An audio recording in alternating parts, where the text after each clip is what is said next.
اسرائیل کے خلاف بات ہے. اور میاں خلیفہ کیا کہتی ہے کہ میاں خلیفہ کہتی ہے ہمیشہ سے, اور یہ میاں خلیفہ نہیں کہتی, یہ حقیقت ہے, وہ حقیقت بیان کرتی ہے کہ ہمیشہ سے ارض فلسطین موجود, لیکن یہ جو عالمی سامراج کی ناجائز اولاد ہے یہ کب آئی ہمارے سامنے؟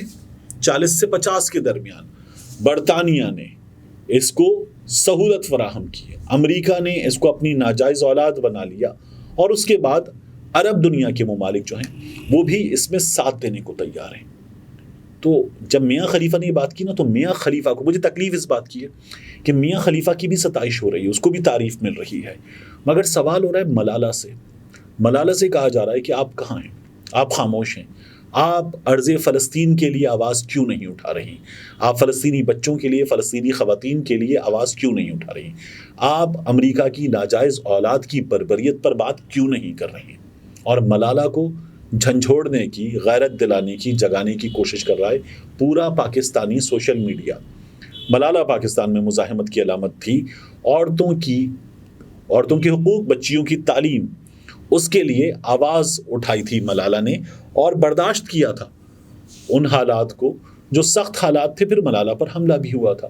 پھر ملالہ پاکستانی آئیکن, دنیا بھر میں آئیکن اور بڑا بن گئی جب ملالہ کو امن کا نوبیل انعام مل گیا.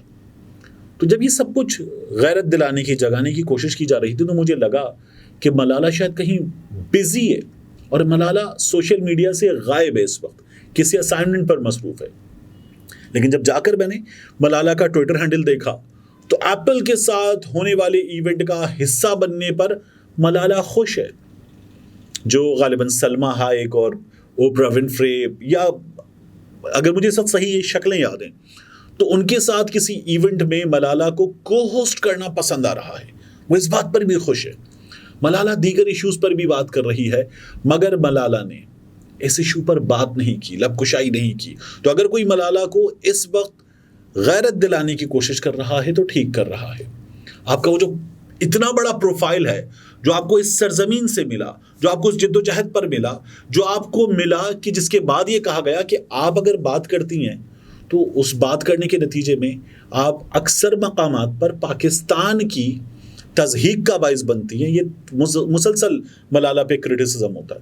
تو اب ملالہ کے لیے ایک بار پھر موقع تھا, اور یہ پہلے بھی ملا ہے ملالہ کو موقع کہ وہ بات کرتی, مگر کیا ملالہ سے یہ بات کرنے کے نتیجے میں جو اس کا اتنا بڑا پروفائل ہے یہ چھن جائے گا, امن کا نوبیل انعام چھن جائے گا؟ ملالہ اگر بات کر لے گی تو جن بڑی بڑی آرگنائزیشنز کے ساتھ ملالہ کام کر رہی ہے, ملالہ فاؤنڈیشن کام کر رہی ہے, کیا وہ بڑی بڑی آرگنائزیشنز ملالہ کے ساتھ کام کرنا بند کر دیں گی؟ کیا یہ ہو جائے گا؟ مجھے تو ایسا نہیں لگتا. اور اگر ہو بھی جائے تو جو حق ہے, جو سچ ہے, اس پر کیا آپ بات کرنا بند کر سکتے ہیں؟ نہیں. اگر اس پورے ایشو میں آپ کو یہ بھی لگتا ہے کہ حماس کی کسی جگہ کہیں کوئی زیادتی بھی ہے تو آپ اس پر بھی بات کر سکتے ہیں, لیکن جو عالمی سامراج کی ناجائز اولاد ہے اس کو آپ کیسے اسپیئر کر سکتے ہیں, اس کے مظالم کو آپ کیسے اسپیئر کر سکتے ہیں؟ لیکن ملالہ نے یہ کیا ہے, حیران کن ہے, مگر ملالہ نے کیا ہے. اور تکلیف دہ ہے کہ ایک اوریا فلموں کی اداکارہ میاں خلیفہ جیسا کیریکٹر اس وقت عزت حاصل کر رہا ہے پاکستان میں بھی, سوشل میڈیا پر اور دنیا بھر میں, اور اس پورے معاملے پر حیران کن ہے کہ ملالہ جو ہے اس کو اب تنقید کا نشانہ بنایا جا رہا ہے. دوسرا اس معاملے پر میں آپ سے عرض کروں, فضل الرحمان کا ایشو. فضل الرحمان جو ہے انہوں نے ایک ویڈیو بیان جاری کیا اس صورتحال پر. اس بیان کا ایک چھوٹا سا حصہ جس میں فضل الرحمان نے یہ کہا کہ وہ فلسطینی مجاہدین سے کہنا چاہتے ہیں کہ وہ انسانی حقوق کا احترام کریں, یہ وائرل ہو رہا ہے اور فضل الرحمان پر تنقید کی جا رہی ہے کہ یہ یہودی ایجنٹ ہے. یہ تو عمران خان کو ہمیشہ یہودی ایجنٹ کہتا تھا, یہ تو ہمیشہ جو ہے وہ پاکستانی جرنیلوں کے بارے میں بات کرتے ہوئے ان کو بھی اسرائیل کا ایجنٹ کہتا تھا. لیکن یہ دیکھیے, یہ فلسطینی مجاہدین کو سبق سکھا رہا ہے, یہ اسرائیل کے بارے میں بات نہیں کر رہا. یہاں غلطی ہو رہی ہے.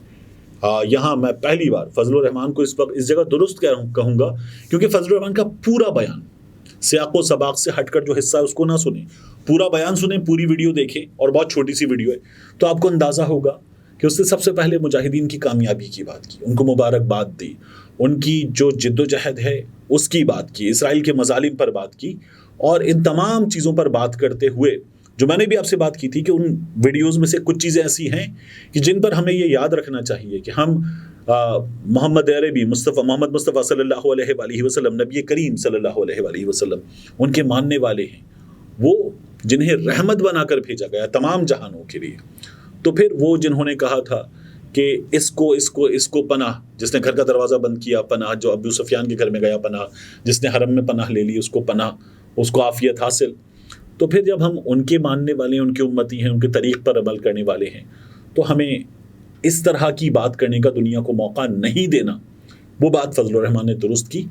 یہاں ہم کسی نہ کسی طریقے سے غلط کر رہے ہیں. جو غلط ہے سو غلط ہے، اس کی نشاندہی ہونی چاہیے، اور اس لیے میں نے فضل الرحمان کی جو بات درست ہے وہ ضرور آپ کے سامنے رکھنا مناسب سمجھا.